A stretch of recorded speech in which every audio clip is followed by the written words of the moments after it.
مبارک ہے ملک کی آخری آیت. بہت سے مومنین اہل توفیق وہ ہیں کہ جو ہر شب سورہ ملک کی تلاوت کرتے ہیں، اور جو عرفاء ہیں ارباب سیر و سلوک وہ خود بھی عمل کرتے ہیں اور بطور دستور اپنے زیر تربیت ارباب سیر و سلوک کو تاکید کرتے ہیں. نماز عشاء کے بعد سونے سے پہلے سورہ ملک ضرور پڑھیے گا. اس میں بہت اسرار ہیں، بہت برکات ہیں. جہاں اور اسرار و برکات ہیں وہاں ایک خاص سر، ایک راز یہ ہے جو وہ بتاتے نہیں ہیں. میں ممبر پہ علم نشرہ کر رہا ہوں کہ انسان مومن کا رشتہ امام عصر سے مستحکم ہو جاتا ہے.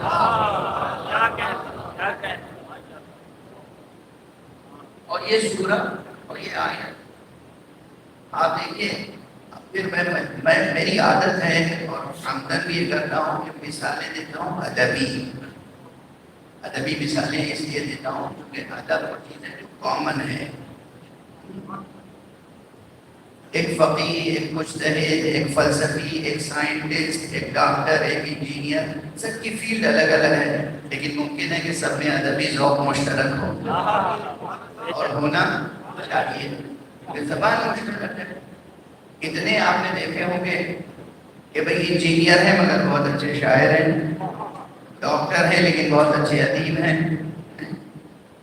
تو یہ ادب جو ہے چونکہ کامن ہے، اور اس پلیٹ فارم پر، اس مجلس میں، اس فرش پر چونکہ ہر زندگی کے ہر شعبے سے لوگ ہوتے ہیں تو ادبی مثال ہی مناسب ہوتی ہے.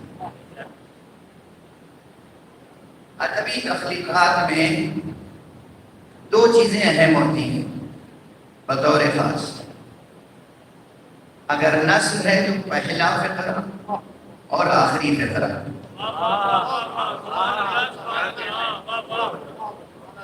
جب ہم فیصلہ کرتے ہیں کہ کوئی کتاب پڑھیں یا نہ پڑھیں، دیتے ہیں کتاب تو بہت سے افراد دیتے ہیں، یا ہم جب لائبریری میں جاتے ہیں ایسے ہی یا کسی بک شاپ پہ چلے گئے تو یہ دیکھتے ہیں کہ پہلا ہی سطر کیا ہے کتاب کی، اور فوراً پلٹ کے دیکھتے ہیں آخری سطر کیا ہے، اور پھر فیصلہ کرتے ہیں کہ یہ کتاب پڑھنی ہے یا نہیں پڑھنی.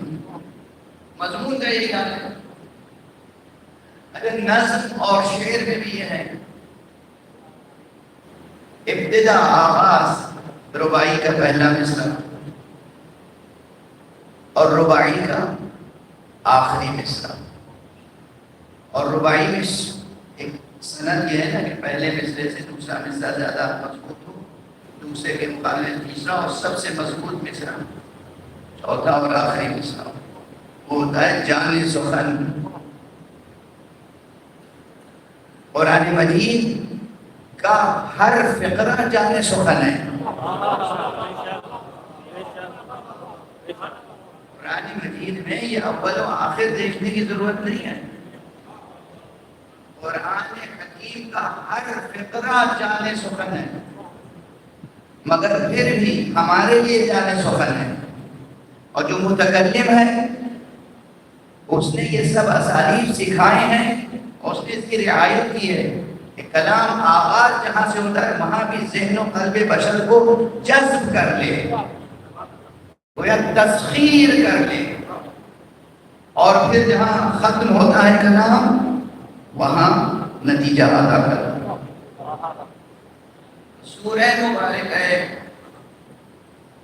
ملک کا بھی آغاز جو ہے براعت استحلال. اگر اسی پہ غور کر لیجئے تو معلوم ہوتا ہے کہ یہ کوئی روزمرہ کی معمول کی بات نہیں ہے، کوئی بہت غیر معمولی بات کہی جا رہی ہے.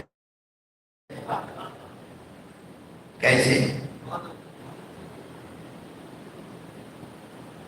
بسم اللہ الرحمن الرحیم. تبارک الذی بیدہ الملک وهو على سے بھی عملی اور شرعی نقطہ نظر سے بھی اور عرفی لحاظ سے. لیکن پہلے یہ غور کرنا چاہیے آیت جو پہلی آیت ہے کتنی پرشکوہ ہے. اور کتنی صاحبان فکر کو متوجہ کرنے والی آیت ہے، اس پر ذرا سا غور فرمائیں۔ افسوس ہے کہ وقت اس وقت زیادہ نہیں ہے، مجھے اذان ظہر سے قبل اپنی گفتگو تمام کرنی ہے، تو بس اشارات ہی ممکن ہے، مثالوں سے پرہیز کروں گا، گریز کروں گا۔ سب سے پہلے ایک نقطے کی طرف تو بہرحال توجہ مبذول فرمائیے کہ یہ سورہ شروع ہوا لفظ تبارک سے۔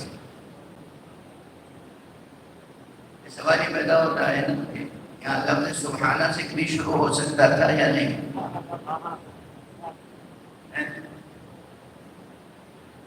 سبحان الذی بیدہ الملک وہو علی کل شیء قدیر۔ وہ اس میں عربی گرامر کے لحاظ سے غلطی ہو سکتی ہے؟ بالکل گرامیٹیکلی، اور کوئی اور انسان کہتا تو شاید یہ کہہ بھی دیتا کلام خالق ہے۔ سورہ بنی اسرائیل شروع ہوا تو سبحانہ سے شروع ہوا، سبحانہ کے بعد الذی ہی ہے وہاں بھی نا، سبحان الذی اسری بعبدہ لیلا من المسجد الحرام الى المسجد الاقصى الذی بارکنا حولہ لنریہ من آیاتنا۔ بھئی یہ مقام سبحانہ سے شروع ہوا اور یہ مقام تبارکہ سے شروع ہوا، کیوں؟ فرق کیا ہے؟ اشارہ کس بات کی طرف ہے؟ دلالت کیا ہے؟ یہ ایک سوال تو ہے جس میں کم سے کم 3-4 بجے سے پڑھی جا سکتی، لیکن اب وہ سارے مقاصد تو نہیں عرض کر سکتا ابھی اس مختصر وقت میں۔ ایک بات یاد رکھیے، سبحانہ کے معنی ہے تنزیہ، یعنی منزہ ہے پروردگار، بلند ہے، بالا ہے، اس کے دامن قدس تک کوئی عیب کوئی نقص پہنچ نہیں سکتا۔ سبحانہ کے یہ معنی ہے، سبحانہ کے معنی یہ ہے کہ اس کی ذات گرامی اور اس کے صفات تک کوئی بھی شرک کا شائبہ اور کوئی بھی مخلوق کی جانب سے محدودیت نہیں پہنچ سکتی، مطلق ہے اور بلند ہے، منزہ ہے، مقدس ہے، بے عیب ہے، کامل ہے۔ یہ منظر، یہ اس مضمون کی یہاں کیا ضرورت ہے؟ آگے معراج پیغمبر کا تذکرہ ہے۔ معراج پیغمبر بہرحال سفر ہے، پیغمبر ایک جسم رکھتے تھے، وہ جسم کیسا تھا یہ بحث نہیں کر رہا ہوں کہ مادی تھا یا نوری، مگر جسم تھا، نوری تھا مگر جسم تھا۔ جسم زمان و مکان میں ہوتا ہے، جسم محدود ہوتا ہے، جسم جب سفر کرے گا تو وہ ایک خاص سمت میں ہوگا، ایک خاص ڈائریکشن میں ہوگا۔ اب اگر پیغمبر نے سفر کیا اور حق سبحانہ و تعالیٰ کے تعلق سے کسی کے ذہن میں یہ آ جائے کہ یہ سفر کر کے کہیں تک گئے، اس کا مطلب وہاں خدا تھا، اس کے معنی ہے کہ خدا کے لیے زمان و مکان کا حصار قائم ہو جائے، خدا کے لیے ایک جہت قائم ہو جائے، خدا کے لیے ایک محدودیت قائم ہو جائے۔ ان تمام چیزوں سے خدا کو بلند و برتر کہنا تھا تو کہا سبحان الذی، منزہ ہے وہ، پاک ہے وہ، بلند ہے۔ واضح ہے؟ یہاں تبارکہ سے اس لیے شروع ہوا، تبارک کے معنی ہے وہ جو برکتیں عطا کرنے والا ہے، وہ جس کی عطا میں کوئی کمی نہیں ہے، وہ جس کی عطا نہ متناہی ہے۔ یہ مضمون بتا رہا ہے کہ آگے جا کے کسی کی زندگی کے اضافے کی بات ہونی ہے۔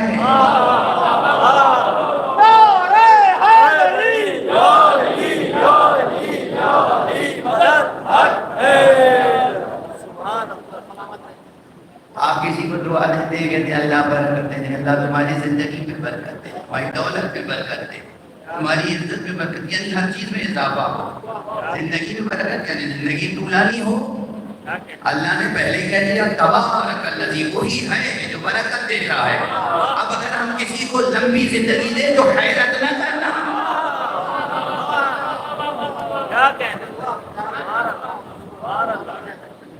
ایک بلند صلوات پڑھ دیجیے۔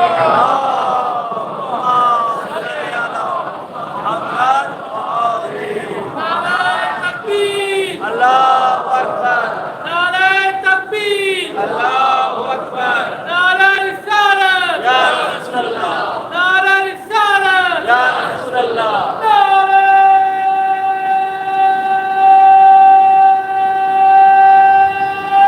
حیدری۔ واضح ہوئی بات؟ پہلا ہی کلمہ بتا رہا ہے کہ کس کا تذکرہ ہونے والا ہے، کس کی شان میں ہے یہ قصیدہ، برعت استحلال۔ ذہن کو اس مضمون کی طرف متوجہ کر دو جو مضمون ادا ہونے والا ہے۔ تبارک الذی، با برکت ہے وہ ذات، برکت دینے والی ہے وہ ذات۔ اچھا، یہ خود تبارک جب کہا، تبارک الذی، یہ الذی جب آتا ہے یہ بھی ذہن کو متوجہ کرتا ہے کہ بات کوئی اہم کہی جانے والی ہے۔ وہ ذات بابرکت ہے۔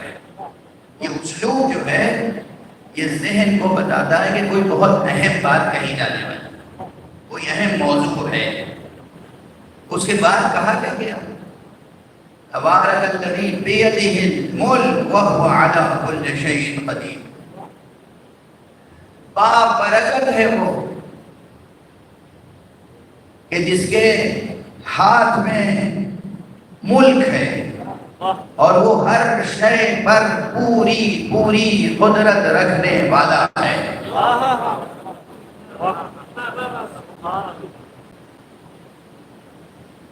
ملک، ید و قدیر، تینوں لفظیں قدرت سے متعلق ہیں۔ اللہ ایسا ہاتھ تو نہیں رکھتا نا جیسا ہم رکھتے ہیں، اور یہ ہمارا ہاتھ جو ہے یہ کس چیز کی علامت ہے؟ قدرت، عطا، دو چیزیں خاص، قدرت اور عطا، شجاعت اور سخاوت۔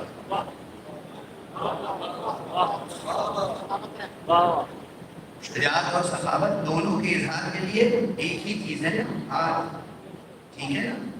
ہم نے تاریخ میں بھی دیکھا جو شجاعت رکھتا تھا وہی سخی تھا،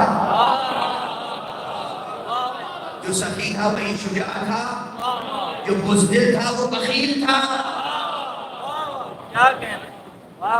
اور جو بخیل تھا وہی بزدل بھی تھا۔ یہی ہاتھ جس کے ہاتھ میں ذوالفقار ہوتی تھی اسی ہاتھ سے مشتری بھی عطا ہوتی تھی۔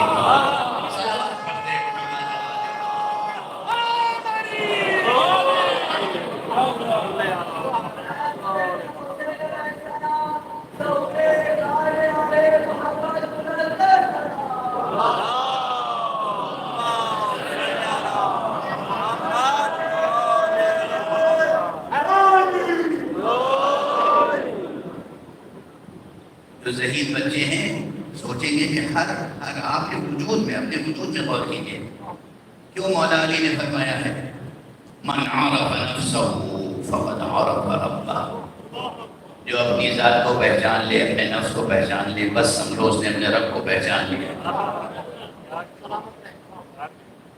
رب کی معرفت کی بات تو بعد میں ہے، اس میں سب سے بڑی بات آپ کے لیے ناز کرنے کی ہے، آپ کے لیے ناز کرنے کی بات ہے۔ آپ کے لیے جب مولا نے کہا کہ تم اپنے آپ کو پہچان لو تو خدا کو پہچان لو گے۔ ہم نقائص کا مجموعہ، کمیوں کا مجموعہ، ہم اگر اپنے کو پہچان لیں تو خدا تک پہنچ سکتے ہیں۔ تو اس سے بہتر یہ نہیں ہے کہ ہم جو کامل افراد ہیں انہیں پہچاننے کی کوشش کریں تاکہ خدا کو کامل طریقے سے پہچان سکیں۔ صلوات پڑھیں محمد علیہ۔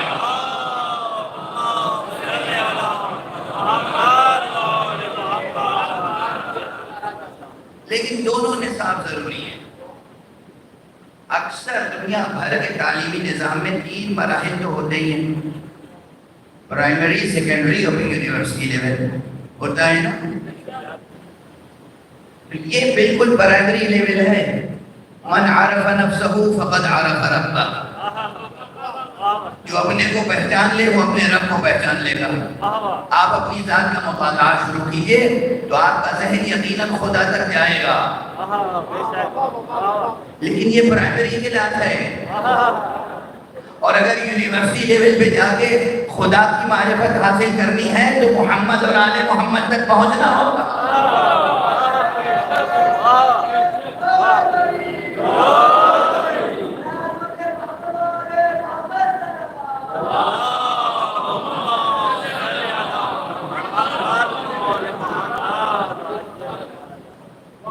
اور جو اچھے سعادت مند لوگ ہیں وہ چاہتے ہیں نا کہ تمام مراحل طے کریں.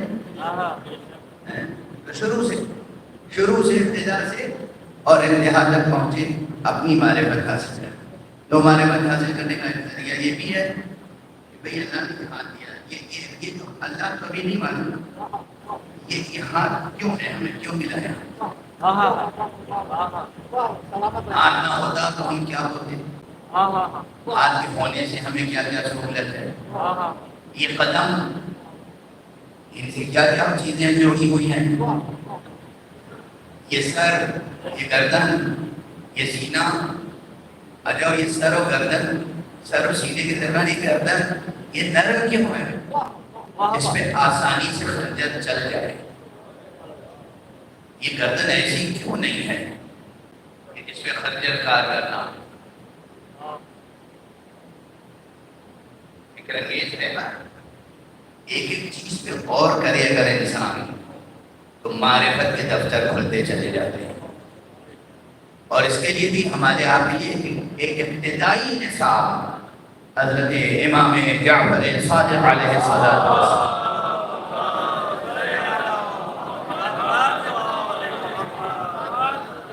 نے عطا فرمایا ہے. اس کتاب کو کہتے ہیں کتاب توحید مفضل. آپ کے اصحاب میں سے ایک بزرگوار تھے جن کا نام تھا مفضل. مفضل میم پھر صاد واد والا واد لا مفضل. یہ جناب مفضل آقا امام جعفر صادق علیہ السلام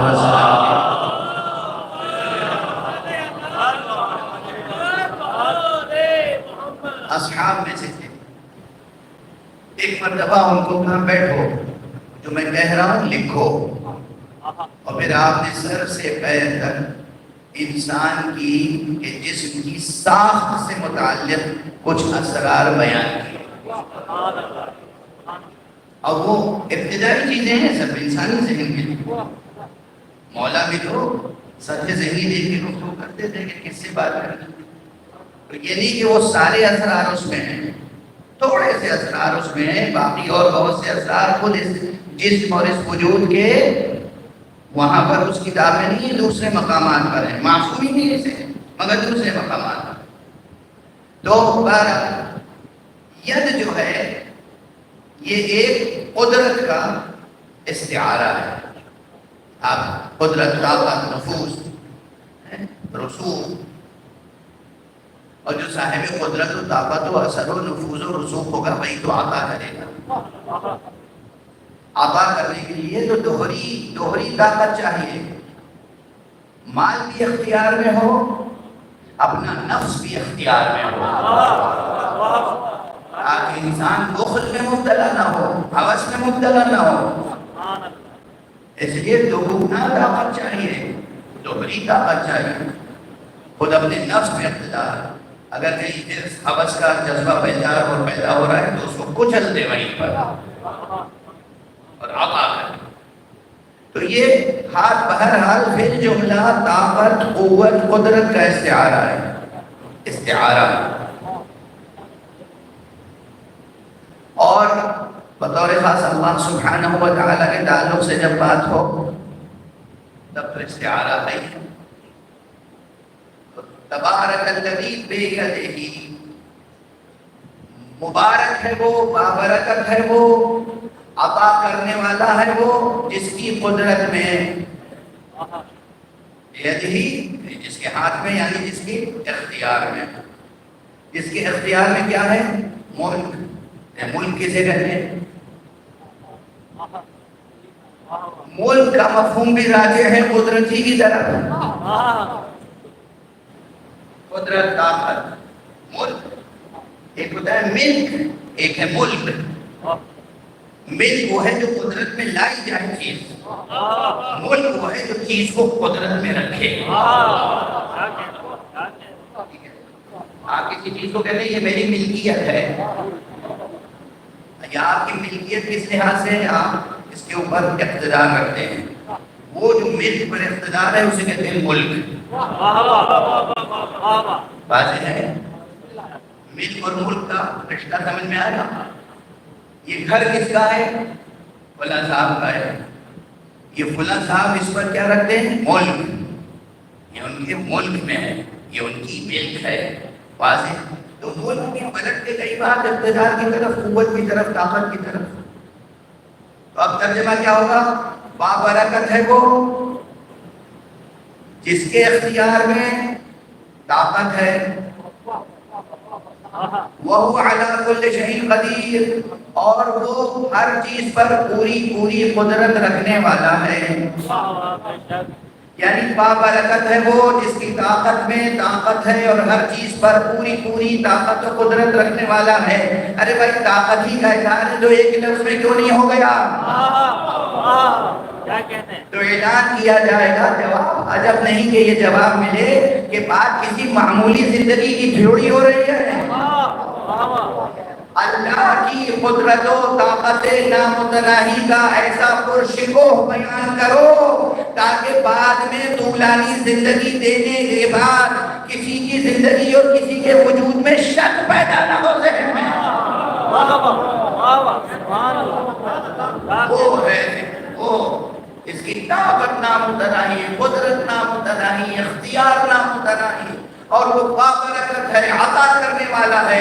تو اگر اس نے فرزند زہرا پسر حسن عسکری کو ایک طولانی زندگی دے دی جو ہمیں اور آپ کو نامتناہی اور بے قرار نظر آتی ہے، تو کوئی ایک ذرا سا بھی تعجب کی بات نہیں ہے. دینے والا وہ ہے کہ جو تبارک الذی بیدہ الملک وہو علی کل شیء قدیر.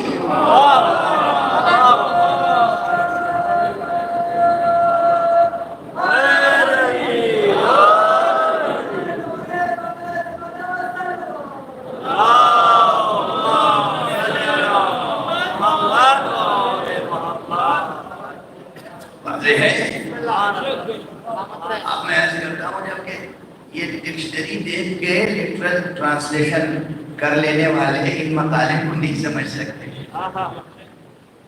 تو بیجا نہیں گزارش کرتا ہوں. اور آنے مسیحے ایک جملہ اس سے پہلے کہیں کہا ہے میں نے کہ کچھ چیزیں تو سطروں میں لکھی ہوتی ہیں اور بہت سی چیزیں، بہت سی باتیں بین السطور جو بیاض ہے، سطور کے سواد اور بین السطور کے بیاض میں بہت کچھ ہوتا ہے. اسی طرح کچھ چیزیں ہوتی ہیں لفظوں میں اور کچھ چیزیں ہوتی ہیں لہجے میں.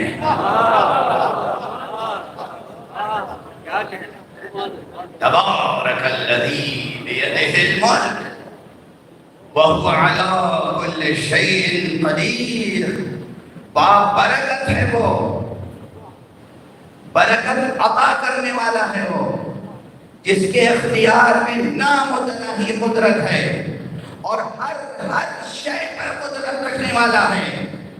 زمان پر بھی، زمانیات پر بھی، مکان پر بھی، مکانیات پر بھی، جسم پر بھی، جسمانیات پر بھی.